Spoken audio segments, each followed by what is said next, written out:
Aseguradora que te respalda cuando más lo necesitas, más cercana y dinámica, porque la tranquilidad debe llegar a tiempo.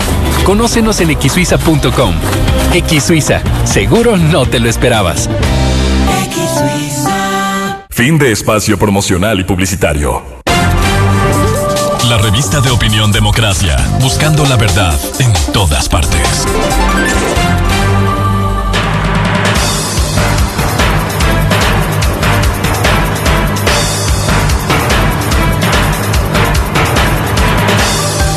Ocho, 5 minutos en el territorio continental ecuatoriano, buscando la verdad y abogando por la unidad nacional en pro de la paz y la seguridad en el Ecuador.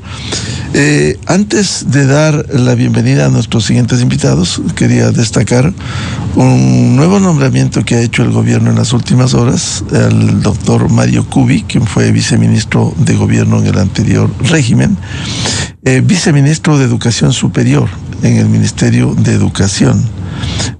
Lo cual demuestra también esta apertura que el gobierno va haciendo en las designaciones, como fue el fin de semana el anuncio de un reconocido jurista, ex juez constitucional, Enrique Herrería Bonet, como secretario jurídico de la Presidencia de la República. Quiero dar la bienvenida a los siguientes invitados: el economista Alberto Acosta Borneo, director de Análisis Semanal, y el ingeniero Ivo Rosero, de la Cámara de Derivados del Petróleo. Les invitamos para hablar sobre la incidencia de la eliminación hace un año del subsidio a la gasolina, y este año la eliminación al subsidio del diésel. ¿Cómo evaluar esto? También la inestabilidad que ha habido en las autoridades, como el caso de Petroecuador, que suma 7 gerentes en 2 años. Esto no le hace bien a la estabilidad de un sector que ha sido severamente golpeado. Pero antes de iniciar con este tema, quisiera un comentario con el economista Alberto Acosta Borneo. A propósito, nos ilustraba con un análisis del balance de los 2 años del gobierno. Tenemos los datos que el propio presidente de la República dio a conocer. Antier aquí hablamos con la ministra de Economía y Finanzas. Ahora veamos la otra faceta.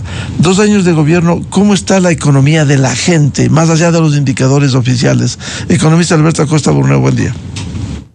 Muy buenos días. Bueno, vemos que la economía en general está teniendo un buen desempeño. Estamos en un año de rebote, en donde por el lado fiscal hay más orden en las cuentas fiscales. La decisión de focalización de los subsidios fue crucial en ese proceso. ¿Y qué significa que el riesgo país caiga? ¿Por qué le importa eso a la gente? Porque el fisco comienza a tener y pronto tendrá acceso a financiamiento internacional, y con ello dejará de demandar tanta liquidez interna, lo que permite abaratar el crédito más barato para los ciudadanos. Por otro lado, las exportaciones también tienen muy buen desempeño, están generando trabajo y más ingresos tanto en la ciudad como en el campo. Tenemos los sectores que crecen por encima del 50%, como el cacao, por encima del 20%, la minería, el camarón, enlatados de pescado crece al 15%, es decir, hay ahí una generación de empleos reales desde agricultores, transportistas, trabajadores, plantas procesadoras, etcétera. También hay una liquidez importante porque todas esas exportaciones, más las remesas de los migrantes, hicieron que la liquidez crezca aceleradamente y las tasas de interés están cayendo de manera generalizada. Eso implica más disponibilidad de crédito, que las familias puedan comprar electrodomésticos, arreglar la casa, etcétera. Y de manera integral, todo este entorno de crecimiento económico, como era de esperarse, permite mejorar los indicadores de empleo. A septiembre son alrededor de 200,000 empleos adecuados adicionales, y una caída de la pobreza muy por debajo de los niveles que tuvimos en la época del COVID. La pobreza en este momento está en el 24%. Vamos con el tema de que les hemos convocado, la situación del sector petrolero. Economista Alberto Acosta Borneo, que ha resultado de la eliminación del subsidio, primero a la gasolina y luego al diésel este año. Bueno, primero hay que estar muy claros que ese subsidio era un subsidio a quien más tenía. los subsidios de los combustibles, del 55% de los subsidios de los combustibles iban al 20% más rico de la población. Y apenas el 3% del subsidio de los combustibles iba al quintil más pobre, al 20% más pobre. Entonces, la decisión de focalizar el subsidio a los combustibles es una decisión de justicia social. Ese es el punto de partida. Segundo, ¿qué consecuencia ha tenido? Ha permitido fortalecer las cuentas fiscales. El riesgo país ha caído aceleradamente. La calificación de riesgo de la deuda ecuatoriana ha mejorado. Recientemente Fitch Ratings mejoró la calificación del país de CCC+ a B-. Es decir, salimos de la lista de países de riesgo extremo. Y nuevamente, el riesgo país, muchas personas dicen, ¿y eso con qué se come? Pero la realidad es que el riesgo país tiene un impacto inmediato e importantísimo en la vida de las personas. Porque un país con menos riesgo implica que el fisco puede financiarse en el exterior. El Estado vuelve a financiarse afuera y deja de absorber crédito local. Los bancos y las empresas obtienen financiamiento en el exterior también más fácil y más barato. Entonces, al final del día termina reduciéndose el costo del financiamiento para el ciudadano. Entonces, ha habido un proceso importante de mejoría de la mano de esta focalización de los subsidios, que tiene un criterio primero de justicia social, dejar de financiar al que no lo requiere, y segundo, de devolverle sostenibilidad a las cuentas fiscales para beneficiar también a los ciudadanos. Eventualmente el fisco podrá retornar al mercado de capitales, financiar obra pública con esos recursos. Actualmente todavía está cerrado el mercado de capitales, pero eventualmente se podrá abrir el mercado de capitales y podremos financiar obra pública con esos recursos. Bienvenido al ingeniero Ivo Rosero, presidente de la Cámara de Derivados del Petróleo. ¿Cómo ve este panorama con la eliminación de los subsidios, primero la gasolina y luego el diésel este año? Buen día. Buen día, Miguel. Buen día, Alberto, y un saludo a los distinguidos escuchas. A ver, partiendo de que nosotros como Cámara siempre hemos mantenido la tesis que los subsidios no son buenos porque nunca llega al más necesitado. En América, los únicos países que han tenido subsidio de los combustibles son Venezuela, Ecuador y Bolivia. Entonces es muy difícil hacer un análisis sin tener todos los conocimientos de economía o finanzas de que algo se estaba haciendo mal. Incluso Bolivia, con el presidente recién electo Rodrigo Paz, ya anunció una eliminación progresiva de los subsidios. Partiendo de eso, a pesar que la eliminación de subsidios nos afecta gravísimamente en nuestra liquidez, ya voy a ejemplificar muy rápidamente eso, siempre hemos defendido que se debe eliminar los subsidios. Y se hizo, como bien mencionó el panelista, ¿no, Alberto? Utilizando una focalización que después se le dio otro nombre, se le llamó compensación, pero es exactamente lo mismo. Entonces, hoy se da una coyuntura y se rompen varios mitos, ¿no? En junio del 2024, con el decreto 384, me parece, se eliminan 26 centavos de subsidio a las gasolinas de golpe, ¿no? Y todo el mundo decía que va a haber una tremenda inflación, un impacto, etcétera. ¿Y qué pasó? No pasó nada. La inflación no llegó al 1%. Era un mito.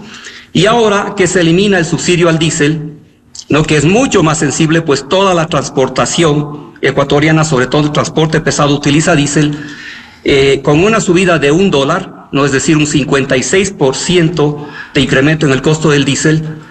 Pues, ¿qué pasó con la inflación en estos 2 meses? No ha pasado nada. Entonces, había mucho mito de eso y se entiende después los porqués. El componente del costo en el flete del transportista pesado, ¿no?, está en el orden de hasta el 28%. Entonces, si multiplicamos 56% de incremento en el costo del flete por el 18, por el componente del 28%, le da aproximadamente un impacto en el flete del 17%. Entonces, ese es el verdadero impacto para el transportista pesado. Por otro lado, el Comité Empresarial Ecuatoriano, del cual nosotros somos miembros, hizo un compromiso con el presidente Noboa que todos los industriales, o cámaras de comercio, cámaras de la industria, Quito, Guayaquil, etcétera, un compromiso de ajustar los fletes al transporte, pero sin afectar el precio del producto final. Es decir, un trabajo conjunto, un sacrificio conjunto para sacar adelante el país. Entonces, hoy hay una coyuntura muy buena. Si bien en septiembre se elimina definitivamente ya el subsidio a las gasolinas de 85 octanos porque todavía existía, se hicieron 2 ajustes a mes seguido de 13 y 12 centavos respectivamente con el decreto 83 en el que se da un premio importante a las abastecedoras para incentivar justamente que vengan terceros a participar en el mercado ecuatoriano, ¿no? Pero se había dejado de lado a las estaciones de servicio. Entonces, con esas 2 subidas consecutivas que fueron como 25 centavos por galón, ya se elimina el subsidio a las gasolinas de 85 octanos. Y luego, con el decreto 126 del mes anterior, no se elimina, no, pero prácticamente se llega a un valor mínimo ya de 16 centavos por galón en el subsidio al diésel. Y este mes desaparece el subsidio al diésel. Entonces nosotros decimos que es una coyuntura muy especial, ¿no? Porque encima de todo esto por fin se hizo justicia con nosotros, al menos un primer paso, ya que se nos dio un ajuste de 3 centavos por galón. No se llega todavía a los 6 centavos por galón que calculó el Banco Mundial en el 2023, contratado por el Estado y para el efecto, en el que recomendaba un ajuste de 6 centavos por galón a todos los productos subsidiados, ¿no? Para evitar, que realmente se genere ya una quiebra masiva, pues 700 de las 1.200 estaciones estaban en una muy grave situación económica, sobre todo aquellas que están alejados de los centros de distribución y pagan el costo del transporte. Entonces, eso en algo ayudó. Recordemos que teníamos congelado nuestro margen en centavos desde hace 23 años, ¿no? Un absurdo, ¿no? Porque se mantiene fijo el margen. Para poner un ejemplo, nosotros ganábamos 16 centavos por galón a compartir con la comercializadora y con el transportista en las gasolinas de 85 octanos. En el diésel es 12 centavos a compartir. Pero el sueldo básico en el 2003 era $129 y hoy es $476 para un islero. O sea, un incremento de más del 350% en los costos principales de mano de obra, pero un ingreso congelado en centavos.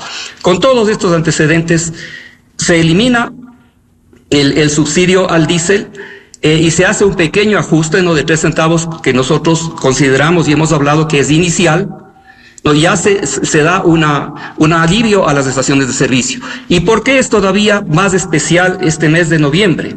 Porque por primera vez, ya no hay subsidio a ningún producto automotriz. O sea, ni al diésel ni a las gasolinas de 85 octanos. La super obviamente está liberalizada, como debería ser todo, como es en otros países. Entonces, es el momento, técnicamente hablando, preciso para liberalizar los precios de los combustibles. Digo técnicamente y hago énfasis en eso porque políticamente probablemente no lo es, por todo lo que hemos vivido estos meses y estas semanas anteriores. Pero ya hay un panorama en el que se puede llegar a una liberalización de los precios. ¿Por qué es bueno la liberalización de los precios de los combustibles? Bueno, porque ganan todos. Primero gana el consumidor, ¿sí? Porque recordemos que en el Ecuador se comercializa gasolina de 85 octanos, que es de muy mala calidad. En el Ecuador, en Latinoamérica solamente y en América, hay 2 países, creo que no más, que comercializan todavía 85 octanos. En el resto de América se comercializa por lo menos 87 octanos. No se diga en el primer mundo, en Europa, no se comercializan 95 y 98 octanos. Entonces, al liberalizar los precios, ¿no?, ya no solamente que existe un marco jurídico que ya había para que intervengan terceros, pero nadie lo hacía. ¿Por qué razón? Porque ninguna persona en su sano juicio iba a comprar combustible caro en el exterior para competir con un combustible subsidiado en el Ecuador. Entonces, al liberalizar los precios ya puede entrar un producto, puede intervenir una empresa grande, multinacional, ¿no?, con un producto de mejor calidad, quizás de por lo menos 87 octanos al mismo o a menor precio. Entonces el consumidor va a elegir la estación de servicio donde tenga la mejor calidad de combustible, el mejor servicio, ¿no? Ya es de elección de él. Segundo, gana el gobierno, porque al liberalizar los precios ya se libera del fantasma del subsidio. Porque hoy como estamos con un sistema de bandas, al menos en las gasolinas, si hubiera un pico del WTI, pues como hay un techo de banda de 5% hacia arriba y 10% hacia abajo, si pasa ese techo, el impacto del incremento del WTI obviamente va a entrar a subsidiar el gobierno. Al liberalizar los precios, eso se elimina. Y tercero, obviamente ganan los distribuidores, porque ya vamos a tener un margen un poco más decente, ¿no?, en la comercialización de los combustibles. Aquí me permito, y para finalizar, ejemplificar en Ecuador, ¿no? Hoy las gasolinas tienen un margen a compartir con la comercializadora y transportista de 19 centavos por galón porque se ajustaron 3, ¿no? En Colombia, ese mismo margen convirtiendo moneda local a dólares es de 35 centavos. Y en Perú, ese mismo margen convirtiendo moneda local a dólares es de 28 centavos. El diésel en Ecuador es 12 centavos por galón a compartir. Es decir, que en Colombia tienen el 300% más de margen con un sueldo básico más bajo que el del Ecuador, y en el Perú no se diga, porque en Colombia está en alrededor de $300 el sueldo básico, en Perú está como en 270 y en Ecuador para un islero es $476. Entonces, ya están dados las bases como para que se pueda dar ese paso adicional muy necesario y se liberalicen los precios de los combustibles, no ahora, pero quizás muy pronto. A ver, economista Alberto Acosta Borneo, ¿qué implica esta liberalización de los precios, como señala Ivo Rosero, que le permitiría al Ecuador sincerar en la economía en el tema de los derivados del petróleo? Bueno, primero hay que estar claro que para el ciudadano no implica nada, porque ya en la actualidad los precios se mueven en función del precio internacional. Lo único que sucede es que si la variación del precio internacional es muy fuerte, hay un límite al incremento, pero eventualmente con las fórmulas que existen en la actualidad se va a llegar al precio internacional, tal vez con un pequeño retraso, pero termina llegándose al precio internacional. Entonces no hay que entender como liberalización es que van a subir todos los precios. No, los precios ya están a niveles de mercado en este mes, y lo que puede pasar, lo que siempre sucede es que los precios fluctúan en el mercado, y la única diferencia entre tener un mercado liberalizado o mantener una banda de precios es la velocidad en la que se ajuste el precio. Pero eventualmente el precio, incluso con la banda de precios, va a llegar al precio internacional. Entonces, desde la perspectiva del ciudadano, no hay cambios realmente importantes, y en cambio desde la perspectiva del mercado de provisión de combustibles es fundamental la eliminación de la banda de precios y permitir que el precio esté permanentemente alineado con el precio internacional, como sucede en la mayoría de países del mundo. Y eso es importante porque de esa manera ya puede haber una comercialización libre de combustibles. Cualquiera puede importar combustibles, puede proveer combustibles incluso de mejor calidad. Podríamos tener una oferta variada de combustibles, no todos del mismo estándar, y cada ciudadano que escoja el combustible que desea y por el que quiere pagar, el que valora. Y eso es posible una vez que tengamos esa eliminación de la banda, como sucede por ejemplo con la gasolina super, que tiene un precio liberalizado. Pero hay que estar muy claros, no hay que entender como que liberalizar es que el precio va a tener que subir de nuevo. No, el precio ya este momento es de precio de mercado. Y con banda de precios, el precio, si es que el precio internacional sube, con banda de precios, el precio también va a subir. Lo que puede pasar es que se demore un poquito más en llegar al precio internacional, pero igual va a llegar al precio internacional. Entonces, en el fondo, esto de aquí lo que hace es eliminar ese proceso de ajuste para llegar a un precio internacional y permitir que haya un mercado con una oferta variada de vendedores de combustibles, y eso beneficia a los ciudadanos. Economista Acosta Borneo, ¿este sinceramiento en los precios también permitirá oxigenar recursos para los sectores sociales y de desarrollo? Pero es que totalmente, lo que sucede es que, y hay que estar muy claros, el rato que el fisco permita la libre flotación del precio de los combustibles sin una banda, vamos a tener oferentes de combustibles, oferentes privados, varios oferentes. Y entonces dejará de ser una carga para el fisco la provisión de combustibles, porque el fisco en este momento tiene que destinar una cantidad enorme de recursos para proveer combustibles, un capital de trabajo que podría estar utilizando en otras actividades. Entonces, que el Estado ya no tenga esa responsabilidad de proveer combustibles permite que se enfoque en temas donde sí tiene la responsabilidad y tiene que hacerlo bien. la salud pública, la educación pública, la seguridad. Esas son prioridades del Estado.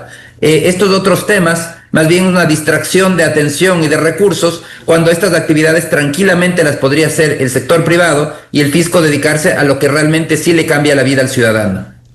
Ingeniero Ivo Rosero, a ver, este tema de la liberalización de los precios va a permitir mayor recursos para el desarrollo, para lo social, sincerando lo que ha ocurrido durante los últimos años en el mercado petrolero.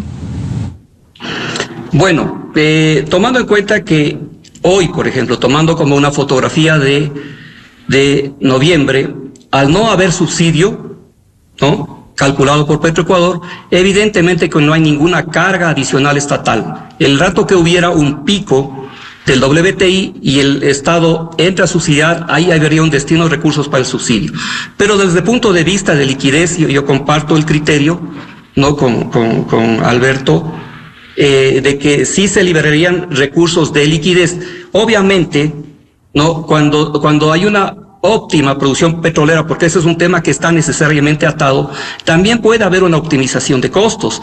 Recordemos que hoy se está importando cerca del 90% de los combustibles. Solo el 10% se produce en el Ecuador por todos los problemas que tiene la refinería. Entonces, si somos un país petrolero y se hace verdaderamente una optimización en el proceso de derivados, ¿no?, obviamente que va a haber un beneficio para el país. No es posible que siendo un país petrolero todo el consumo interno esté abastecido principalmente por la importación. Aquí es muy importante enfatizar, ¿no?, y vuelvo quizás a remarcar, estaban dados los marcos jurídicos para que intervengan actores extranjeros en el mercado nacional, pero fue un fracaso, nadie lo hizo.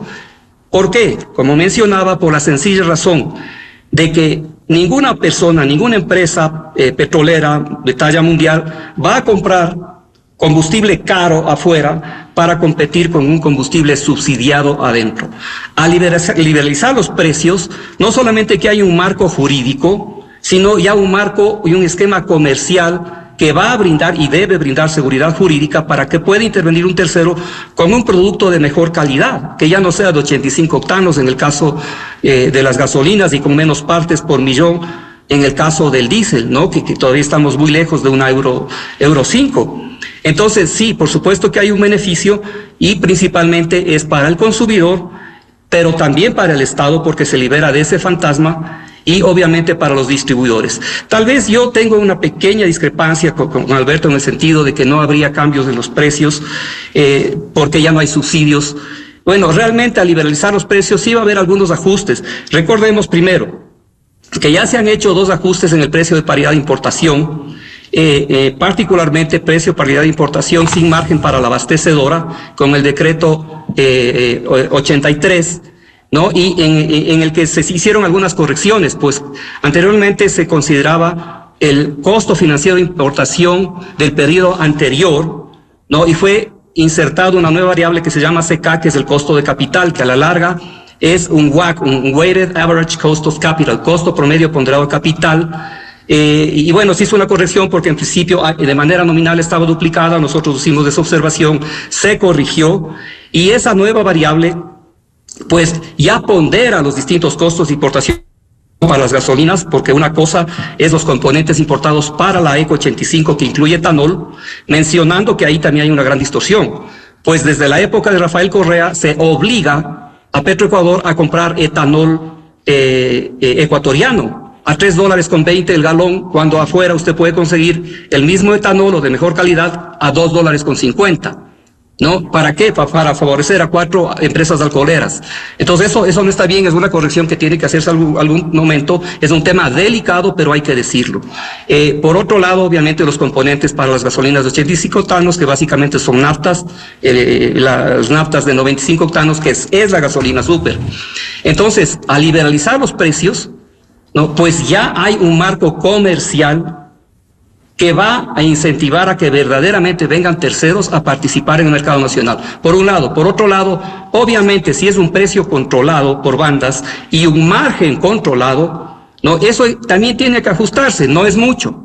El Banco Mundial dijo 6 centavos por galón, perdón, faltan 3, pues tal vez ese sería el impacto, ¿no? Adicional que habría en el caso de las gasolinas a razón de 1 centavo por mes, por ejemplo. Tomemos en cuenta que el ciudadano ya está acostumbrado a variaciones de más 15, más 12, menos 8. En junio del año anterior se subieron 26 centavos de golpe a las gasolinas y en septiembre se bajaron 18, por Dios, y no nos dieron 1 centavo en ese momento. Podían hacerlo sin impacto al consumidor. Entonces, esos pequeños ajustes todavía podrían quedar cuando ya se termine liberalizando los precios. Y obviamente nosotros aspiramos que antes de la liberación de precios, pues se termine de hacer lo que ya dijo el Banco Mundial. Solamente esa aclaración.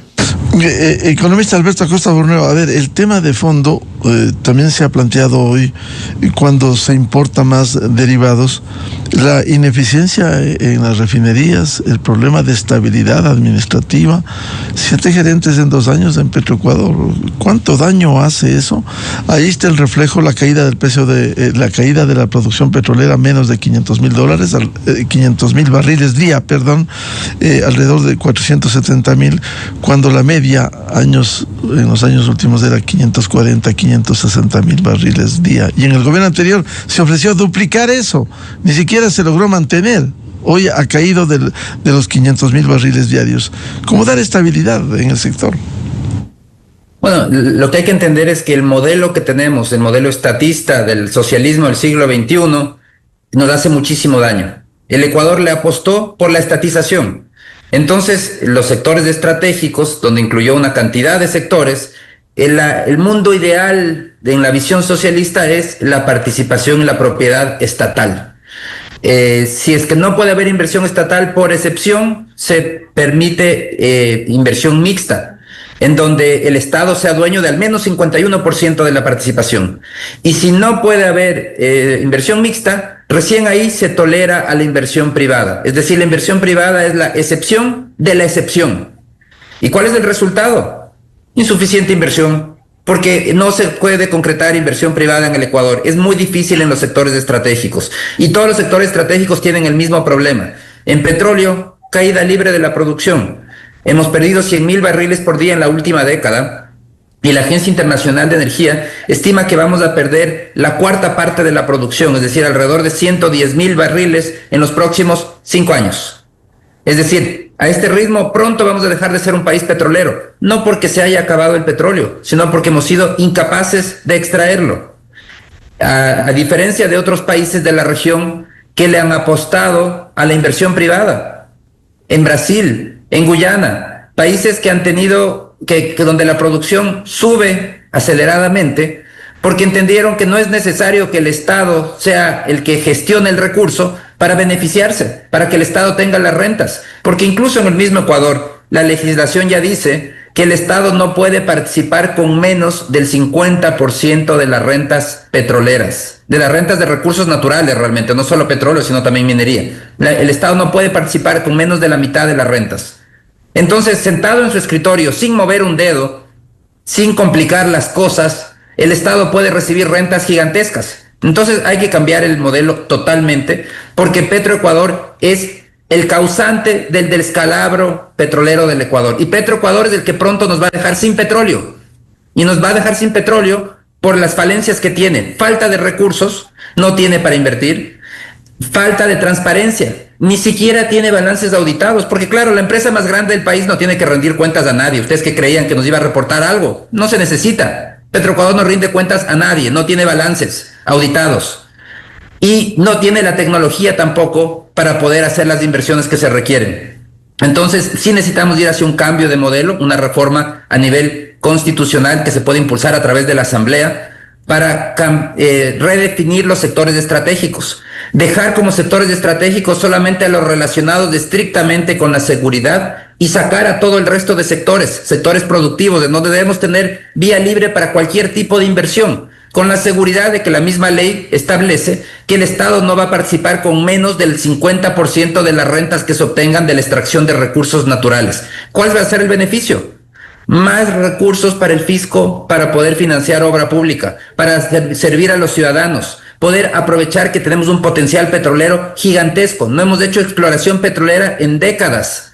Por eso es que las reservas petroleras del Ecuador siguen cayendo, cuando en el mundo, en el resto de países de la región, las reservas siguen subiendo, porque siguen explorando. En el Ecuador no lo hemos hecho. En el Ecuador comenzamos a comprar ahora derivados de otros países, e importamos derivados del Perú y de otros países porque no somos capaces de producirlos localmente. ¿Y por qué no somos capaces? Porque le seguimos apostando a ese modelo equivocado, fracasado del estatismo, de ser que el monopolio estatal lo haga, cuando el monopolio estatal ha sido el causante de bloquear el desarrollo petrolero del Ecuador y es el causante de que nos va a terminar dejando, si no hacemos nada, pronto nos va a terminar dejando sin petróleo. Ingeniero Ivo Rosero, ¿comparte usted la idea de cambiar el modelo estatista que vive en el sector petrolero al menos?